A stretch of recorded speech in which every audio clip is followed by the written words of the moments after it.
গোটৰ মহিলাসকলৰ কাৰণে লৈ আনিছে এটা ভাল খবৰ অৰ্থাৎ মহিলা উদ্যমিতা আঁচনি যেহেতু ইতিমধ্যে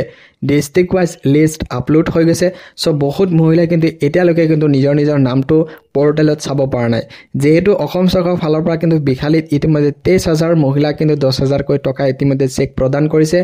এতিয়া বাকি ডিস্ট্ৰিক্ট মহিলা কেতিয়া লাভ কৰিব আনকি তেওঁলোকৰ নাম আছে নে নাই কাৰণ এই মহিলা উদ্যমিতা আঁচনিৰ লিষ্ট যোনটো ওলাইছে সেই লিষ্টত কিন্তু বহুত মহিলাৰ নাম অন্তৰ্ভুক্ত হোৱা নাই সো আপোনালোকক এই ভিডিঅ'ৰ হেকলৈকে চাই থাকক আপোনালোকক জনাম কেনেকৈ আপোনালোকৰ মেম্বাৰ সহ আনকি আপোনালোকৰ গোটৰ আইডি সহ আপোনালোকৰ পঞ্চায়ত আপোনালোকে সকলো ডিস্ট্ৰিক্টৰ নাম আপোনালোকে এইটো লিষ্টত চাব পাৰিব সো ভিডিঅ'ৰ হেকলৈকে চাই থাকক যদি আপুনি এইটো চেনেলত প্ৰথমবাৰ আহিছে চেনেলটো সাবস্ক্ৰাইব কৰিব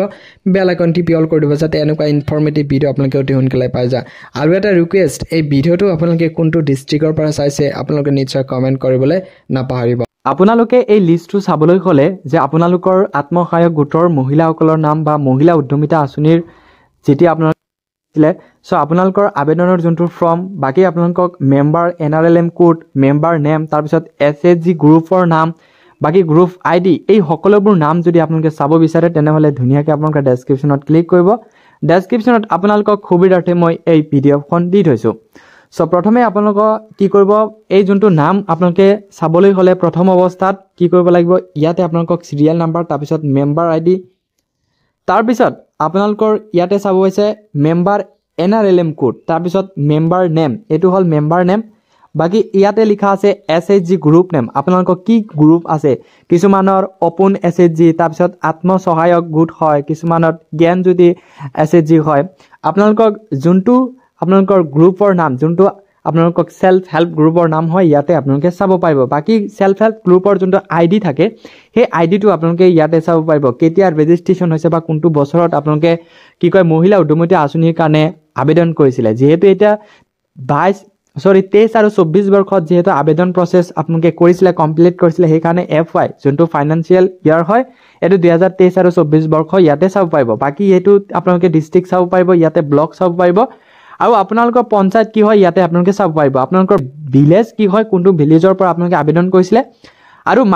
ইয়াৰলি আপোনালোকক কিমান টকা ইনকাম হয় আপোনালোকক বছৰি ইয়াৰলি কিমান টকা ইনকাম হয় ইয়াতে আপোনালোকে চাব পাৰিব সো প্ৰথম অৱস্থাত আপোনালোকৰ নিজৰ নামটো চাবলৈ হলে প্ৰথম অৱস্থাত মেম্বাৰ নামটো ইয়াতে সাৰ্চ কৰিব সো তাৰ পিছত যদি কিবা খেলিমেলি হয় তেতিয়া হলে আপোনালোকে এছএসজি গ্ৰুপ আপোনালোকৰ যোনটো আত্মসহায়ক গোটৰ নাম হয় ইয়াৰ পৰা কনফাৰ্ম হৈ লব সো এইটো গ্ৰুপ এইটো লিষ্টত যদি আপোনালোকৰ নাম থাকে তেনেহলে যেহেতু মহিলা উদ্যমিতা আঁচনিৰ প্ৰথম অৱস্থাত আপোনালোকক 10000 টকা অসম চৰকাৰৰ ফালৰ পৰা দিম বুলি কৈছিলে আৰু এই 10000 টকাটো আপোনালোকে যিকোনো ব্যৱসায় যিকোনো বিজনেস কৰিবলৈ আপোনালোকক দিয়া হ'ব আৰু আপোনালোকে যিকোনো ব্যৱসায় বা যিকোনো বিজনেছত ৰেজিষ্ট্ৰেচন থাকিব লাগিব আৰু আপোনালোকৰ ঘৰত দুজন বা তিনিজনৰ ওপৰত যদি সন্তান আছে তেনেহলে কিন্তু এইটো লিষ্টত আপোনালোকৰ নাম নাই যেহেতু পোৰ্টেলত জাস্ট কোৱা হৈছে যে কোনটো ডিস্ট্ৰিক্টত কিমান মহিলাৰ নাম অন্তৰ্ভুক্ত হৈছে বা কিমান মহিলাৰ নাম কৰ্তন কৰা হৈছে হেতুৱে চাব পাৰিছে কিন্তু এই লিষ্টত আপোনালোকক কোনটো ডিস্ট্ৰিক্টত কিমান জন মহিলাৰ নাম অন্তৰ্ভুক্ত হৈছে বা আপোনালোকৰ ডিস্ট্ৰিক্টত কিমান জন মহিলাৰ নাম অন্তৰ্ভুক্ত হৈছে বা কৰ্তন হৈছে এই লিষ্টত আপোনালোকে চাব পাৰিব সো এনেকে লিষ্ট যদি আপোনালোকে চাব বিচাৰে তেনেহলে কমেন্ট বক্সত নিশ্চয় জনাব মই বাৰু জাস্ট এটো জুৰখাট ডিস্ট্ৰিক্টৰ লিষ্টটো মই ইয়াতে আপলোড কৰিছো কাৰণ গুটেখিনি ডিস্ট্ৰিক্টৰ লৈ কেনে ভিডিঅ' বনাটো সম্ভৱ নহয় সো আপোনালোকে যদি বিচাৰে তেনেহলে আপোনালোকক মই কমেন্টৰ ওপৰত ডিপেন্ড কৰি আপোনালোকক ডিস্ট্ৰিক্ট ওয়াইজ লিষ্ট আনিবলৈ চেষ্টা কৰিম সো নিশ্চয় আপোনালোকে যদি এই লিষ্টটো বিচাৰে বা এই লিষ্টত যদি আপোনালোকৰ নামটো বিচাৰি নাপায় যেহেতু এই লিষ্টটো অনলি জুৰখাট ডিস্ট্ৰিক্টৰ হয় বাকি Barpeta district Sivasagar district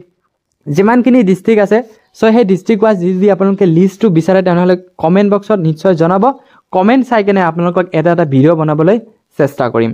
so ইমান এটা সৰু ভিডিঅ'টো ভাল লাগিলে চেনেলটো সাবস্ক্ৰাইব কৰিব বেল আইকন টিপি অল কৰিব যাতে এনেকুৱা ইনফৰমেটিভ ভিডিঅ' আপোনালোকে অতি সোনকালে পাই যায়